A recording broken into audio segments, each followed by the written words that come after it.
Welcome, everyone. Today we are having a conversation with an incredible graphic designer, artist, and creative mind, Mirko Borsche.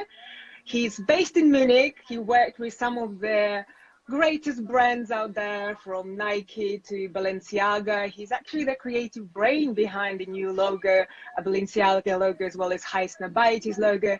His artistic and joyful art style is well known among graphic designers and creative people. So I'm really glad we will be having these conversations, because I have lots of questions to you, Mirko, and I hope that everyone who is listening to us will also have lots of questions to ask. So let's start from the very beginning. How did you end up doing graphic design? What led you to this creative path?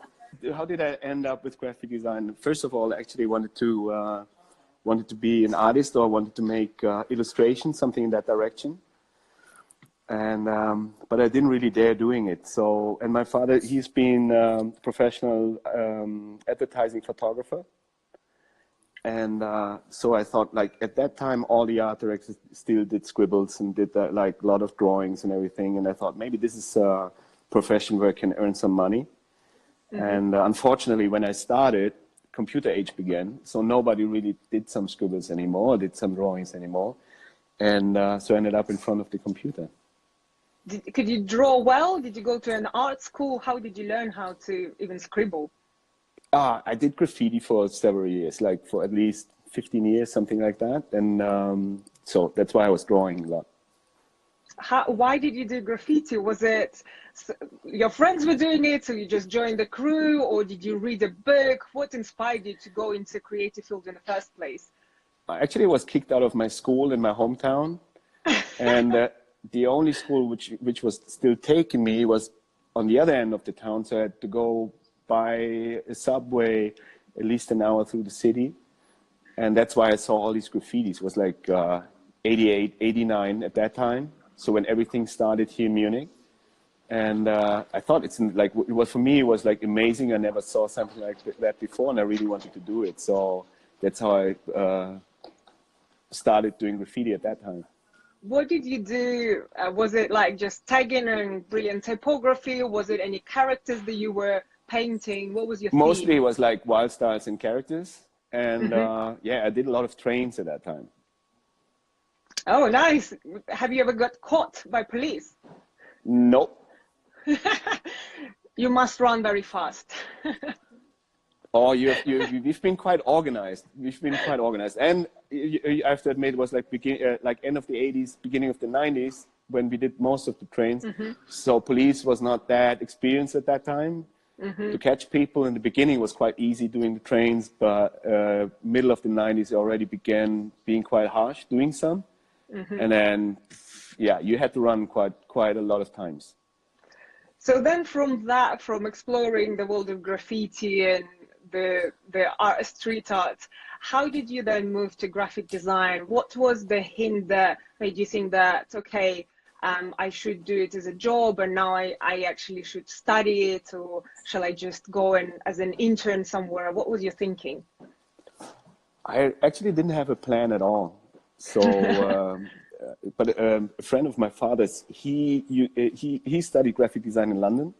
Mm-hmm. And when I came up with the idea of doing graphic design, he said, I definitely have to go to London, study there, best schools in the world. They're like all in London. So that's why I ended up in London in the end, in Kingston. And here, this man is from Kingston as well. That's why I ended up there. And for me, it was because I was talking to a lot of people at Royal College, mm-hmm. St. Martin's, and everybody was asking me to do like a bachelor there. Mm-hmm. And then you always had like one foundation year in London. So it meant for me 4 years in London.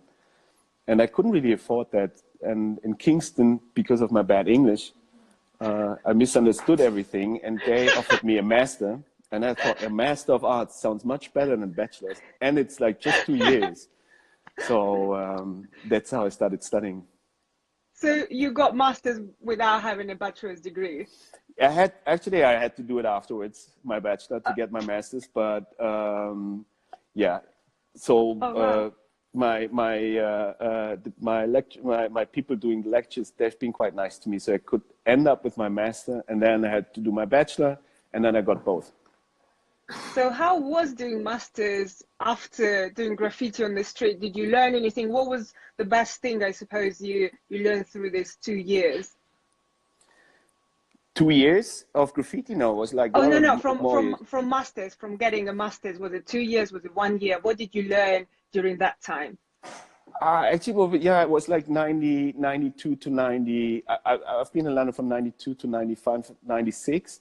So it was beginning of like all rave times. Ministry of Sound opened up, Whirly Gig opened up. A lot of clubs in London opened up. So I think I did more party than studying at that time. Well, as everyone does, so I think you did the right thing. I think so. So how you mentioned that then you decided to get a bachelor's degree. So that's very unusual after master's. So what made you think that you actually need education instead of, let's say, going and exploring the world and just doing your own creative work? Oh, I think in the end, it's just the way of thinking, how Germans think. We want to be on the secure side all the time. So for us, it's quite important to have like a finished kind of occupation. Or finished kind of studies or something like that. And yeah, that's why I ended up doing it. Okay, and why didn't you stay in London? London is such an amazing city. I Why did couldn't you go afford back? it anymore. I couldn't afford it anymore. In the end, I was so bankrupt. So I had to go back to Germany. And then I actually started like in an advertising agency to earn some money. And I ended up being in those advertising agencies for 8 years, working there. And yeah, so And you mentioned in your interviews before that you feel like young designers now jump too fast into freelance and independent work, and you actually really learned a lot and value a lot your experience working for other companies and bigger teams. Can you talk a bit more about that? What do you feel it gave you being part of a bigger company? The thing is that, I mean, in a bigger company, obviously you can't do what you actually want to do. And there's like a lot of people deciding about your creative work and about your creative approach. And people there have different creative approaches on everything. And even if you're not, I mean, even if you're not in this, at the same opinion as they are, how things have to look, you learn to understand how other people think and how other people sell their stuff to the client and do the pitches for the client and how they prepare a pitch deck for bigger client and how you have to talk to the marketing people in there. And I think that was, for us and the way we work, very, very important. And after you spent so many years in advertising, what was your thinking afterwards? Did you have the guts to start your own studio? Did you think about going independent? What did you want to do? No, I didn't feel like doing that. I still wanted to be an employee, but I didn't feel like working 7 days a week, 24/7 anymore. And that's why I started ending up in a publisher house at the Süddeutsche Zeitung. And because somebody told me they start at 10 and they stop at 6 working. And I thought, oh, that's maybe a good place for me to work at. And I did this for many years. I did this called Jetzt magazine, and then Süddeutsche Zeitung magazine, which is a weekly supplement here in Germany as well.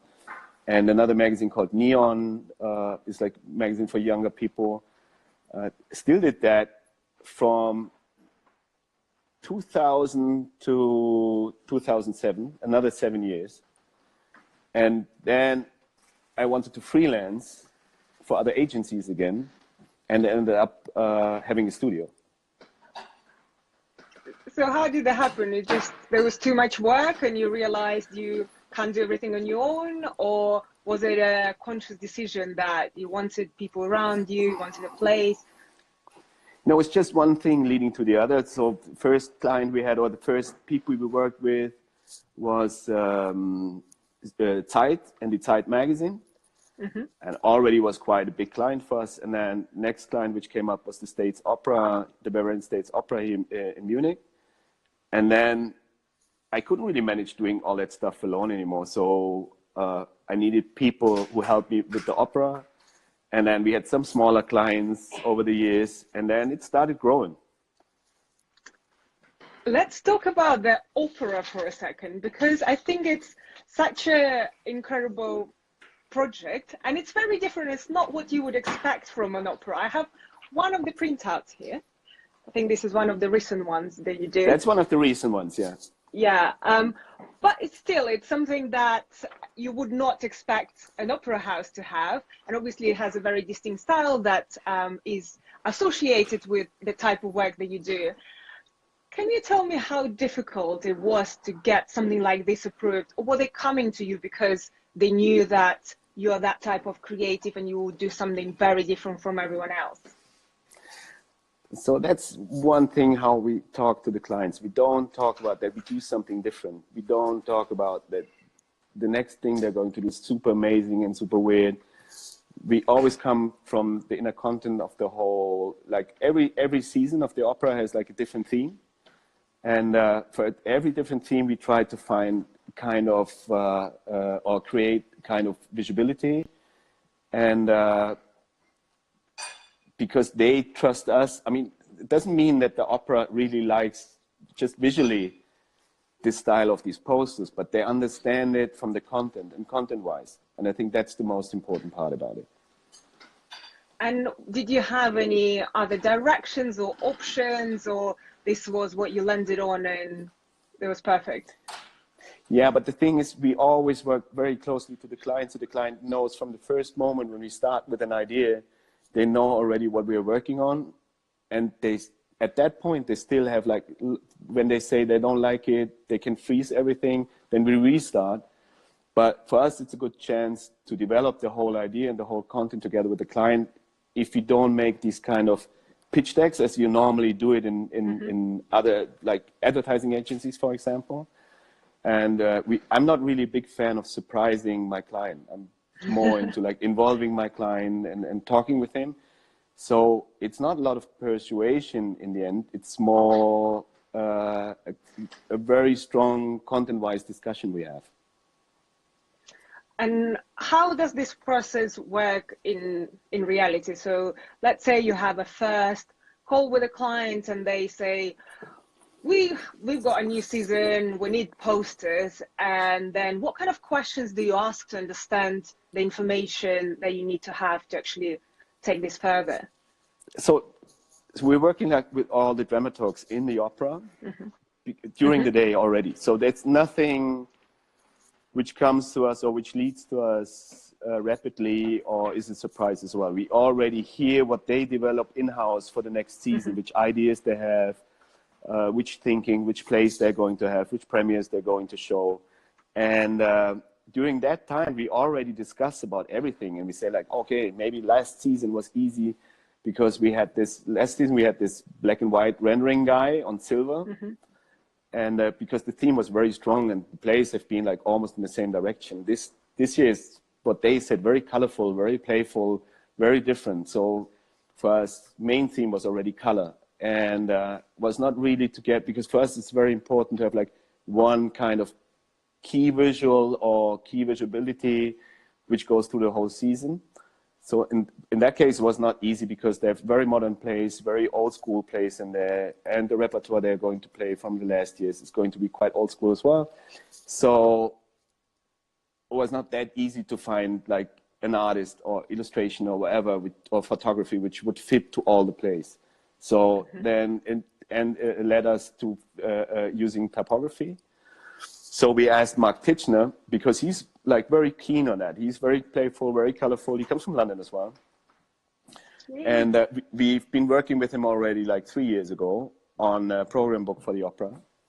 So we asked him if he wants to develop together with us these posters and the whole next season. And then we did it together. And what was the next thing that you showed it? Was it, this is the font we are thinking about, and these are the types of colors and illustration, or how do you, when you say you get clients involved, what kind of First of all, stops because then when we came up with the idea of involving Mark, then we showed a lot of stuff from Mark Titchener and like all his work over the past 10 years. And the client already liked it. I mean, the director of the opera, he was really into it. In the end, he was not that much into it, but he was like, Mirko, if you say, because he said it seems to be very old school and very old to him. It's like very 90s kind of techno design. And he's, I don't know, he's like almost 80. He's like a person like that telling you that your stuff is very old was already amazing. And I had to tell him, yeah, you're totally right. I mean, it's like, it's the 90s, but it would be amazing to have like this artist doing it together with us, because we could imitate it, but it doesn't really make sense imitating something which is already there and which is going to turn out much better when he's doing it. And they went for it, and from there on they went for it. Yeah, I mean, in the end, because we have to do so many things for them over the year, it's not a discussion over days and weeks. It's like a meeting of an hour. So we meet for an hour with the director. He's very busy as well. And in that hour, he decides if you're going to do it or not. If you're not going to do it, we have to find another idea. And how long does this process usually take, let's say, for one campaign for the Opera House, from the first conversation you had to when it's going to print? When it's going to print, that's, I mean, finished layouts maybe like in 2-3 weeks, something like that. But oh wow, that's really fast. It has to be fast, but it's because, you know, you have kind of a season book which comes out already in March, telling everything about the next season. So we have to already approach and show how the look of the next season is going to be. That's when we have to develop the posters as well. But the poster is going to be shown always in September. So we are already now having the new season book for next year. So what you have in your hands is first very old. We have the new season book already in our hand, and we already developed the posters for next year. But you're going to see it in September. I think that's very interesting about your studio. When I looked at the client list, you have so many repeating clients coming to you every season, coming back for new campaigns. I can't say that there are many agencies who can have the same situation. What do you think is, what do they like about you? Why do they come back? Yeah, I think for us, the way we work, it's like for them, it's not, I don't fight about my work. When the client doesn't like it, we just do it new. I mean, we redo it, we rethink it. What I don't really like doing is like tweaking or twisting on our ideas and just changing it a little bit, because I think then your idea loses a lot of its origin and like the strength. But I'm not pissed when the client says, I don't like it, do something new. You know, I think that's also very important, that he doesn't have to fear that I say, okay, if you don't print it, I'm gone forever. You know, what I say then is like, that's a pity, but if you don't like it, do something new. That's the one thing. The other thing is, we always come over the content. We always think a lot about the content of the client and what he wants to tell his client. And that also helps them in the marketing, in everything else, to promote and to sell our ideas. I think that's the two key and main reasons. And your style is also very unique. And I know that you kind of became not a trendsetter, but I think someone called you taste setter or something like that. That because the work that you're creating is so unique, it's not always accepted by public straight away, but then everyone kind of gets it and it becomes super popular and viral and everyone loves it.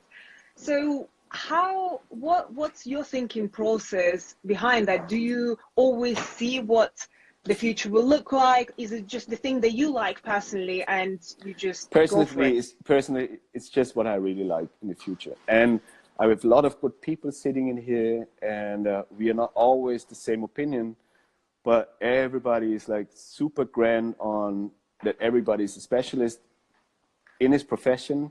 And sometimes we have some drafts I even don't like, but when I see it works, I really love challenging them and bring them on the road. And that what happens as well. To all these people now leaving the office. I know you will be the last one left. No, I'm not. There's another room. Okay. Do you usually finish on time? What kind of Yeah, culture do you have in the yeah. office? I think, yeah, it should be around 7 now, isn't it? Half past 6, yeah. People leave. People leave 6:30. Good. What time do you start? 9. 9. That's quite early for creative people. It is quite early, but we started like a few years ago. We started around 10, 11, and we always ended up 10, 11 in the night. And then I thought maybe we start around 9, which really led us that we can stop now around 6, 7, 8, which is really good. And then you have still a private life. And what kind of things do you do out of the office? What are your passions or the ways that you forget about work or maybe think about new things? Obviously my family, first of all, and then I'm boxing over like the last 7 years. Boxing, that's amazing. Yeah. Do you do competitions and fights as well? No, actually just wanted to do sports. That's how it started. And then for the first 2 years, oh, maybe the first year, I just thought it's a really nice sport to keep, because I had a lot of overweight. I want to reduce my weight and really help me losing 10 kilos. And after a while, I really started liking it. And then I started with sparring as well. Oh, fantastic. Well, I love boxing myself. I do Muay Thai. I like kicking people. Okay. So yeah, I definitely, I always recommend creative people to do sports. And to be honest, everyone, I think you definitely discover a lot about yourself by doing sports, and especially like a competitive sport or fighting or something where you need to train your reaction, you need to think about the person in front of you. It teaches you a lot about life in general. And you get rid of all aggressions and everything. And like the occupation we have or the job we have, it's like mostly sitting somewhere in front of a computer, and that makes you depressed sometimes as well. You know what I mean? And gain some power, lose some power. Yeah, no, totally. And you just started another interesting topic, which is boredom, depression, and just not feeling in the mood as a creative person. Let's talk about this for a second, because I think as a society in general, we are going through really tough times when everyone's feeling anxiety and pressure. Wait for it. I just have to. Bye. Ciao, Jelisa. Wait for it 1 second. What? Yeah, of course. Jacob, see you tomorrow. Okay, most of the people are gone now. I'm sorry. Wait for it 1 second. Can you leave me the printouts of the typeface? No, but you have it somewhere, don't you? Okay, fuck it. See you tomorrow. Okay, I'm back again. Sorry. It's okay. So we were talking about the mental state of society nowadays, and especially creative people. I feel like as a creative person, you have to be much more vulnerable and emotional to actually feel design and create good design. And therefore, you can get really depressed and really sad sometimes because you are such a vulnerable person. So first of all, have you ever had throughout your life moments when you didn't feel particularly creative and kind of didn't know what to do with this loss of energy? And do you have any tips or any advice for people who, I don't know, having a bad day and they need to create something amazing and the deadline is ticking? So how to get yourself out of that bad state? I think the most important of all is getting the pressure off from yourself, because most of the pressure you're going to put yourself on your body, on your physics, on your ideas. You just block yourself. And I always try to tell everyone here in the studio, it's just a profession. And when you fail, it's no problem. But obviously when you're lost sick or you have something with the family, I think that these are serious matters and serious issues, which definitely affect your creative life totally. But I think everything else, like not having an idea, it's nothing bad, you know. I mean, like people repairing your car and it doesn't work afterwards and nobody's really angry about it. You just bring back the car. And in the end, we have quite a nice team. So everybody's helping each other. And if you don't really have like the first idea, somebody else is helping you. Like the first step, the second step, and always helping, like in the end, which is super important. I think you always have to feel kind of safe. As we said, like you're vulnerable and you're sensitive in a way as a creative person. For that, you need like a nice hub, a nice surrounding.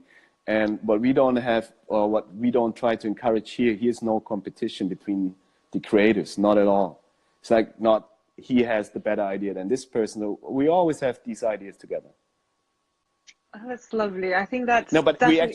we actually have. So everybody's working. It's like everybody's working on a singular project, and mostly together with me. But sometimes in the beginning or when we end something up, we always clinch together again, and then we end up working together again, and then everybody gets really excited with the project, and then it always feels like everybody was involved, and actually everybody was involved into it.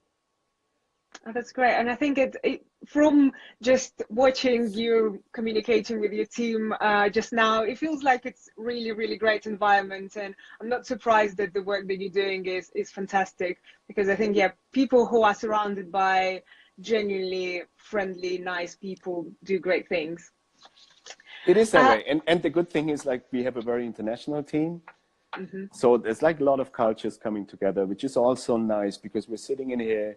And then we have people like from Ireland, London, France, Holland, Portugal, like from different destinations, which makes it very funny, because like everybody has a different way of storytelling, of telling jokes, and that definitely influences the whole work of the studio.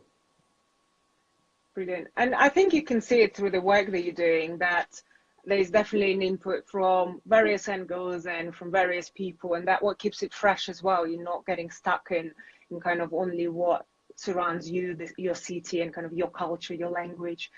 You get exposed to different minds. Mm. And on that note, let's discuss some more of your work. And one particular thing that I keep pushing about, and I think you kind of dodged a little bit, about your style and the role of the style in a graphic designer life or a branding agency, because I think there is a big difference between being an artist versus being an agency or a graphic designer. As an artist, you essentially express yourself and you want to be recognized for your work. As a graphic designer or a design studio, you want to do the great job for the client, and because of that, sometimes agencies lose their identity, or graphic designers do not have an identity because they want to create the most suitable work for the client. But I feel like it's not the case with your studio, because definitely looking at everything that you've done, you can clearly see the style. I have another piece of work here. I think it was concept. Was it approved at the end, or was one of the concepts for Nike? It was a concept for Nike, yeah. It was a concept for pop-up stores in America. And yeah, I mean, as you said, as I said in the beginning, we always work very, very closely together with the clients. And that's maybe why we can get that far. But do you think it's important for an agency to have a style, or it's just your personal choice how you do things? And what do you think the role of style is? The question is like, is it a style, or is it just a certain kind of taste? I think it's a certain kind of taste. I think with us, I'm not really sure if we have like this kind of graphic lingua, which is like all over, like every project the same. But I think the narrative is very similar, and there's always a bit of irony in there and like a little bit of fun, because I think, as you said before, we are not artists. In the end, you know, we're like in kind of a plumber industry, and we have to repair toilets and you know, like it's more a service than an art form. And I think for that, still having like kind of freedom and feeling free to do some or to explore some weirder stuff or some more interesting stuff, think that's something which is quite hard work with the client, definitely. But I don't think an agency needs like one certain style, because like there are really brilliant studios in the world which have like one certain style, and you recognize like every layout, and you know like from every layout which studio it is. I'm not sure if that is us, but I think like the whole kind of narrative, you always have the feeling, it could be from us. Yeah, I agree. And I think it's definitely not the same, but I think you have that joyful approach and kind of quite a different one from, I would say, other agencies. But do you think that also limits your client base, because maybe clients who are not ready for that kind of way of doing things won't approach you, and they might be the clients that you really want to work with? Definitely there's a limit with clients, and I think there's like a lot of clients which don't call us because they don't like the style. Mm-hmm. But on the other hand, it's like we're just a few people in here, as you saw beforehand. Mm-hmm. And I mean, we can't work more as we work, you know. So we are pretty happy with the clients we have in the moment. And obviously there's always like a new client which we really would like to have. But yeah, the other problem would be if it wouldn't be like in a way quite special as it is now, we would be always one of these agencies doing a pitch, or like one of 4 agencies mm-hmm. which might do the client because the direction is already right. And for us, so it's easier to find out which is the right client for us, because the clients mostly call us and ask us. Mm. And then we already know that they at least like the work. And we don't have, and that's the pity in the moment, like it gets worse and worse, this kind of idea of pitching ideas on the client side and like always going for 3-4 agencies which are dancing in front of them like clowns and like showing all their brilliant ideas. And then the client just chooses like little bits and pieces and puts it all together with a cheaper agency somewhere. And I think that's really sad, because a lot of agencies have to do that. And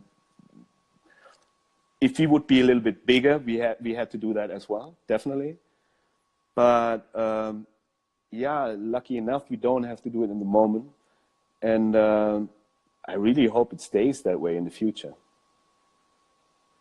Great. And I agree that it definitely makes you stand out when you pitch, when you're known for a specific way of doing things. So you don't compete with millions of similar proposals. You're essentially already known for what you are. So it's like a branding for a branding. Essentially, you have your own brand as a branding agency or as an agency. So and that helps, as it helps all other brands, because people buy brands, people like brands. They not necessarily like the product or every single product, but we buy Nike because it's Nike and because of all the things that it stands for.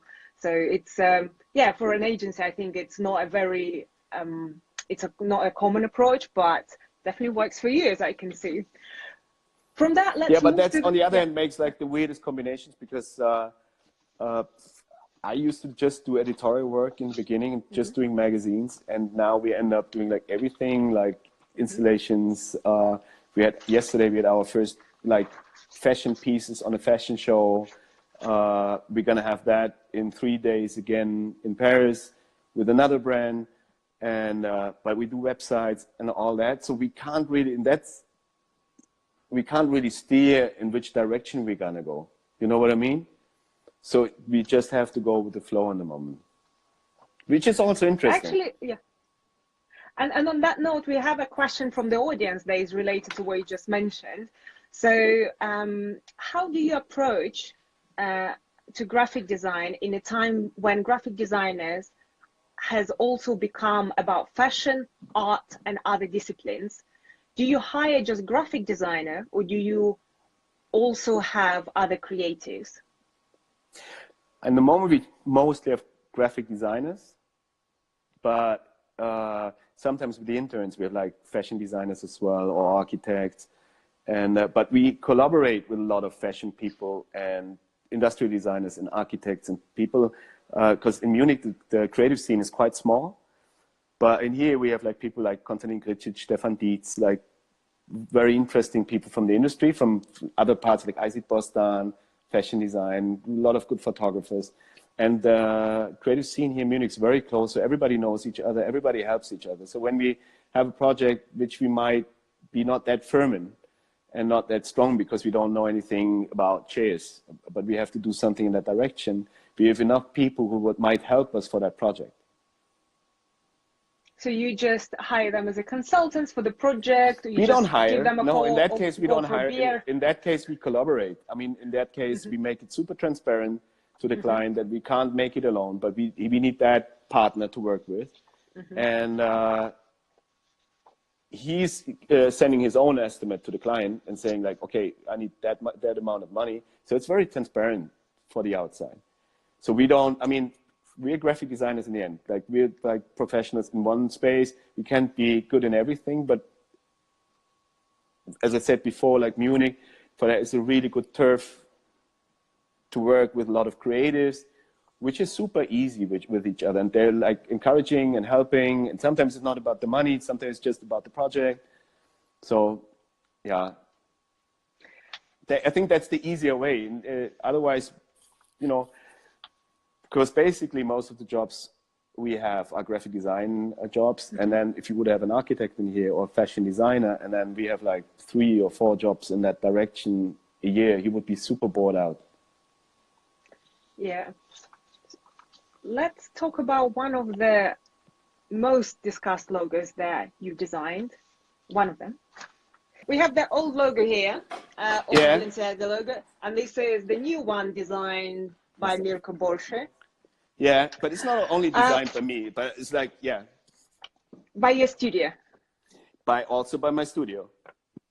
So in the end, we worked up very closely together with Balenciaga and with Demna and his team and his assistant Martina and Jan, who used to be a graphic designer of our studio, who is now working for Balenciaga as an in-house graphic designer. So we had like, and before we did the logo, we started on the logo together with them. We did already the new e-commerce website. And they already had like this idea of having like kind of a direction where they could go. So we ended up, the typeface you see in there, because a lot of people think it's the Univers, which is super nerdy that I say that now, but it's not that Univers everybody knows, because it's a special Univers Adrian Frutiger did for the metro in Paris. And one of the last metro stations in Paris using that typeface is the metro station where where Balenciaga is based as well.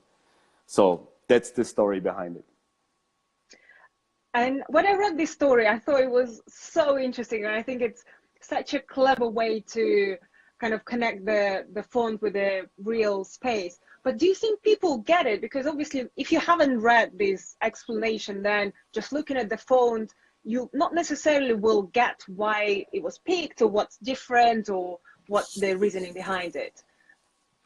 That's true. I mean, in the end, it's true. But it's like with every typeface and every design decision you do, because it's like, it's something you just see and which doesn't really tell a story. And like everybody was discussing like the last month about a reduction of all these logos, you know, like Balmain, Rimowa, Balenciaga, what else? Burberry. So, I mean, there's like loads of these logos which have been reduced in the last months and weeks. And a lot of people have a lot of reasons why they did it. I think in their case, because the Balenciaga logo, which you just held up, the old one, it's not that old. It's like not even 10 years old. And before that was another logo. And Balenciaga had around, because we saw the whole history of Balenciaga logos, maybe 30, 40 logos. And it's the same with Rimowa, because that everybody was talking about that iconic old Rimowa logo and how could you replace that? In the end, it's the Rimowa logo from I think from 86. So it's not that old. And it's from a time where graphic design in Germany was not very strong. And it is an iconic logo, but you have to understand a company like LVMH as well, which tries to fit a new brand they just bought into their portfolio. So you have to tell a story behind that as well. And in that case, we had a completely different story. It was not only just using a light typeface to make it modern somehow. It's a typeface which was invented at the same time and first presented in Berlin at the same time when Remover was founded. Oh, wow. So actually there is like a super related link between both as well. And it was like one of the first typefaces starting with modern typefaces for the new ages.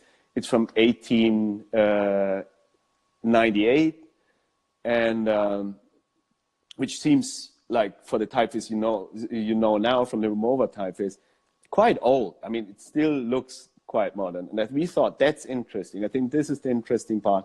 Also having a suitcase, which used to be like an ugly suitcase. Everybody was talking about this weird form and everything, and now it's like a classic, and it's a design classic in the end. So we thought both stories relate pretty much and pretty well to each other. And you just mentioned this conversation that everyone is having on the internet about how all the fashion logos are looking very similar right now and kind of losing their identity. What do you think about that? Do you think companies should have their own kind of distinct style, or it's okay to actually look similar to others? So first of all, because everybody's complaining about the designers, first of all, it's not our fault. You know, people come to us and ask us for a new logo, and then in the end they say, they don't come and say like, do something super weird with a pen. You know, mostly it's like reduce something. And yeah, it's a direction, like we had the discussion with Google, like all the Amazon, all these other logos which have been reduced over the past. I don't think, if you look for these brands, and they're now internationally sold, like Balmain, Vuitton, Saint Laurent, and they're like basically e-commerce brands in our age because they're flagship stores. It's nice to go there, but you would never go to Saint Laurent, buy yourself some shoes. Normally you just go to Saint Laurent, just look at stuff and you're interested. And then you go somewhere on Farfetch or, you know, Mr. Porter, or on any like website where you normally buy something, or if they have an e-commerce site on their site, and then you look at the stuff and then you buy it. And for that, I think for them to communicate worldwide, like in all languages, it's sometimes easier to reduce the information. In terms of Instagram, it's a little bit of the fall of Instagram as well. You don't really see any details anymore, you know? And if you have a Burberry logo, which is beautiful, and I really love the old Burberry logo, and I also think it's a little bit of a pity that it's not there anymore. But if you see it now in that little avatar on your Instagram, you know, above, then somehow it was necessary because the Burberry logo before, and you couldn't really see. And I don't know if it's the right decision in the end, just using grotesque fonts and just going in that direction. But obviously in the moment, like companies like these need some kind of reduction. What do you think the role of the logo becomes now if every logo essentially will look very similar to each other? Does it even lose its meaning now? Yeah, that's weird. I mean, like the word love written in Helvetica and the word hate written in Helvetica doesn't mean the same as well. So I think the discussion is a bit weird to me because the typeface not necessarily says anything about, you know, the product. And Burberry, Givenchy, Balenciaga are not these easy words for maybe English-speaking people, Chinese-speaking people, whatever, you know? Like Jacob, he's from London. He always says Givenchy. And for him, maybe it's quite good that the logo is written quite easy. At least he, you know, understands the word mark as it is. And yeah, I don't think the look necessarily reduces like the value of the brand, but I think you still have to communicate what brand you're looking at. And then on Instagram, it's like, if you follow all these brands, then you have like Givenchy, Gucci, all these after each other, and they all look the same in the end, you know, but the word is different. Okay. Yeah, I As long think as that, Prada yeah. is not changing its logo, everything is fine. But then they're also cutting the name, like if Saint Laurent is now Saint Laurent as well, who knows, they might then. Yeah, but you really have to know that the Saint Laurent logo, this kind of Helvetica logo, which is around Yeah. now, it's not an invention of Hedi Slimane. It used to be the Saint Laurent logo like years and years before already. The only thing he did was, I think they used it like for some couture stuff. And the only thing Hedi Slimane did at that time, he was using that more. And he was getting rid of this. It's beautiful, the YSL, I know, and the old logo was beautiful as well. But he, you know, for him, and I think for a fashion designer, it's also important to find his own identity in such a big brand. And most of the brands are just named by the old designers as well. So somehow you have to get rid of like this old heritage, and to tell everybody that you're going in new directions. So what do you think is the role of branding in general? Because I feel like there are two ways of looking at it, and we sometimes have conversation with graphic designers about that. So one is to see brand as a representation of the time. So using the fonts that are currently popular, using the, I don't know, the colors that are now in trend, whatever. So following the trend because you need to represent modern times. And then the other kind of way of doing is to keep the heritage and kind of be always true to where you came from, whether it's the location, whether it's the time where it was founded, and kind of keep that as part of your brand. So everyone who looks at your brand knows its origins. So where do you stand on this? I think the second approach is much more fitting for the way we are working, because we always look, as I told you, like with the Remova logo or the Bavarian States Opera, like for example, the logo we have in the moment, done by the Scotch.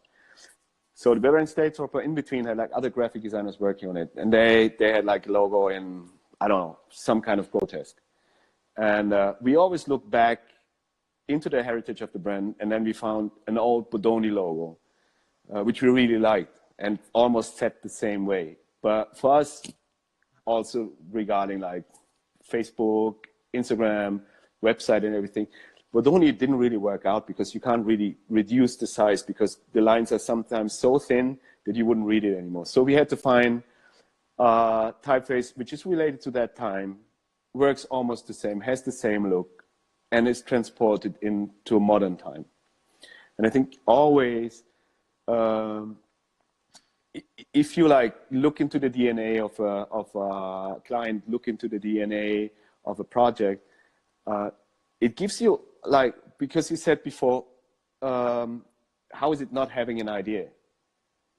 You know, at least you have an idea somebody had 100 years beforehand when you just look in the archive, but because mainly you're going to find something very beautiful. You just have to like reveal it, polish it, maybe find a new way to communicate it, but there is already something. Or sometimes it gives you already the idea of, I don't want to do that anymore, because when we've been looking like at all the old Remova logos they had before, we didn't find anything which would work out today, nothing.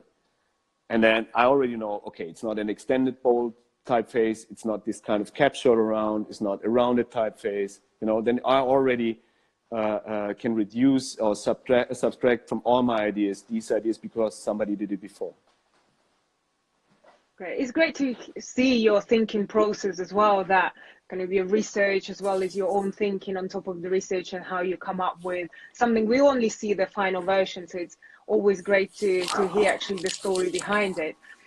Everyone who's listening to us, please prepare your questions. I think we are reaching kind of the last 5-10 minutes of our interview. So if anyone has any more questions, please type them up now in the comment section and we'll ask them live. While we are waiting for everyone's comments, I have one more question to you. So while we're on this branding topic, how do you feel branding is changing in general? So one thing that you mentioned that brand designers or any designers need to consider is how the logo or the image in general behaves on social media and internet, because it will be an avatar on Instagram, it will be downsized to an icon. So you need to consider scale and the complexity of an icon. So what other things brand designers should think about, some new things compared to what we've been doing 20 years ago? The good thing is, like, today, because everything is so fast and you can communicate much faster than 20 years before. And it's involved with less more effort and less more money. You know, like publishing something on Instagram almost costs you nothing, and it's live. Having an ad in a newspaper or an ad in the public television is super expensive. So for that, I think brands shouldn't be that careful anymore. And that's really bothering me in the moment, that most of the big brands, most of these big corporate brands and agencies as well, still work like they're in the 90s and like have still the same thinking of the 90s, and thinking just about like, brand awareness and what's, you know, where's the brand going to lead in 5 years? I don't know. I mean, like, it's really hard to say what's going to happen in 5 years. 6 years ago or 7 years ago, I wouldn't even have thought that I can communicate together with you via that phone. I still had a Nokia in my hand. You know what I mean? And and then people asking us, so where's our brand leading to in 5 years? The only thing I can say like, okay, we have like kind of a world traveling, and we're gonna make it in 80 days. So maybe we have to cheat in the one or the other distance. But basically, we know where we have to go in the end. But I can't really tell with what the direction, or are we going by train all the time, or by plane, or whatever, you know. And I think in that case, it's still sometimes very annoying to talk to big brands, because they are so into their corporate design book and corporate lingua book, and they say, you know, our brand normally doesn't say that, or our logo can't happen on silver, or our logo can't be less than 3 centimeters big. But sometimes an idea really needs that. And that's the problem, what I said before. Then they have to find themselves some partners, some creative partners to work with, which they can really trust. And the only reason why everything is so restricted and you have these corporate books is because they find themselves partners they can't trust. They just copy stuff and they don't have to worry about it anymore. But I mean, I remember when I was still in advertising, I still discussed about ideas with the client. Now, basically, when you work for a really big client, it's just about destroying your ideas and finding the mistake in your ideas and not encouraging it. Great. I think that was a great answer. I still have a big cheek, don't I? It's okay. What happened to your cheek? A tooth operation. That's what I said like last week. That's why we couldn't call last week. I had a cheek like that. But still, I see it now. No, you look good. Don't worry. You look beautiful. So we have a couple of questions from, actually lots of questions.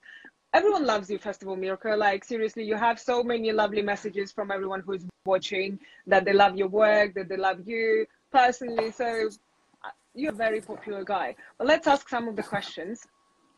Are there any other studios that you look up to? Of course, yeah. I think in the moment there are like so many brilliant studios around. Any examples? And pardon? Any examples? Any names? If I would say now some names now, then I would miss out maybe some. And then, I don't really want to do that, because they're like, as I said, it's a list. It's a big list of people. I mean, it's like old people as well. I really admire like Neville Brody's stuff, or like Otto Eicher, something like that. I think it's easier to talk about older things, but there's so many young people there. But there's also like older agencies as well, and I would miss out at least one or two. And then those people feel offended, and I think that's not really a good thing. Well, it's very interesting that you mentioned Neville Brody, because when I first saw your work, I could see the influence of Neville Brody. You like Neville Brody of this time. So if I think that's very nice. Well, I know him actually, so I'll let him know that you look up to him. You should. I will, I promise. What's your favorite color? Blue. Do you do album covers? Yes. Great. Very quick answers. Love it. Where did the idea for Super Paper Dog come from? I love that guy. I just had the idea because, like, in the 60s, 70s, every brand almost had like this kind of cartoon character. Mm-hmm. Like guy smoking, and then was like for this, or Hubba Bubba, like this small bubble guy, or Mr. Proper, this naked guy with the muscles. And I thought maybe it would be fun to have like this kind of comic illustration. So I was thinking, like, what's the nearest idea for newspaper? So it was the dog, because who's bringing the newspaper in the morning? Obviously your dog. Brilliant. Love it. How many corrections are required to get a new logo for a brand like Remover? How many what? How many corrections or iterations are required? In that case, it was quite a lot. I think like 50. Oh, wow. Yeah. Did it look completely different, your first option? The first 25 looked completely different, and then the last 25 looked almost the same. My mom wouldn't see any difference. But then it was because like the hairline, like this Remover logo is so thin that we had to find the right thinness that it can still like be that small on a suitcase and you can still read it. So that was the only way. We had to find out in the end, like, how small can we get? I think we have one Instagram saying that I have only 1 minute, 30 seconds left. So I'll ask one more question and then we'll wrap up. Do you think brands that follow more current design trends are likely to last as those design trends fade out? Or will they face having to rebrand to continue to be relevant? I think the more you want to be situated with your design in that time, the more you have to renew yourself all the time. The more you're classic and you follow your own style, the less kind of a redesign, rethinking you're going to need. But that really depends on the effort you have and the kind of brand you want to follow. Great. But brands like Off-White, obviously, once you have like the idea behind the whole thing, it's super interesting in the beginning. Then it settles up like to the teenies when they're like 12. Then it's like, you know, it gets down, down, and down. And then it's going to be interesting how these brands renew themselves in the future. Brilliant. I think we now officially out of time, and I really enjoyed the conversation with you, Mirko. And thanks a lot for everyone's questions. I'm so sorry we didn't ask all of them. Do you have any last words for everyone who is listening? Bye-bye. Love you all. Thank you. Thanks a lot. And thanks a lot, everyone, for joining. See you next time. Bye-bye.